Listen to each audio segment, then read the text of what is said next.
একজন সাহাবী রাতে রাসূলের সাথে ছিলেন। তো সন্ধ্যা রাতের দিকেই অজুর পানি আর মেশক নিয়ে এসে রাসূলের কাছে উপস্থিত।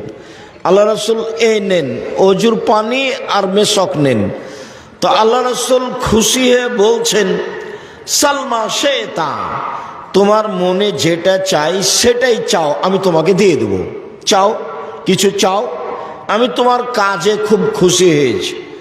তখন সাহাবী বলছেন, আসআলুকা মুরাফাতাকা ফিল জান্নাত, আমি আপনার সাথে জান্নাতে থাকতে চাই। তখন আল্লাহ রাসূল বলছেন, আওয়া গায়রা জালেক, না না, এটা নয়, এটা নয়, অন্য কিছু চাও। তখন সাহাবী বলছেন যে হুয়া জাকা, ওটাই চাই।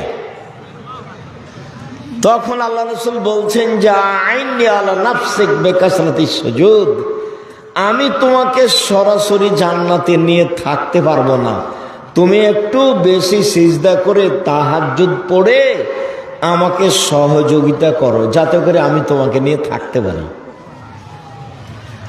তুমি সহযোগিতা করো আমাকে। কে বলছেন এই কথা? পৃথিবীর সবচেয়ে বড় মানুষ, যিনি বিচারের মাঠে যা বলবেন সেটাই হবে। ইনি বলছেন যে তুমি আমাকে সাহায্য করো, আমি যে তোমাকে নিয়ে সাথে জান্নাতে থাকবো, তো তুমি আমাকে সাহায্য করো। কি করে সাহায্য করবা?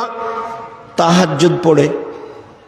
রাতে তাহাজ্জুদ পড়লে আমার সহযোগিতা করা হবে, তখন আমি তোমাকে জান্নাতের নিয়ে সাথে নিয়ে থাকতে পারবো।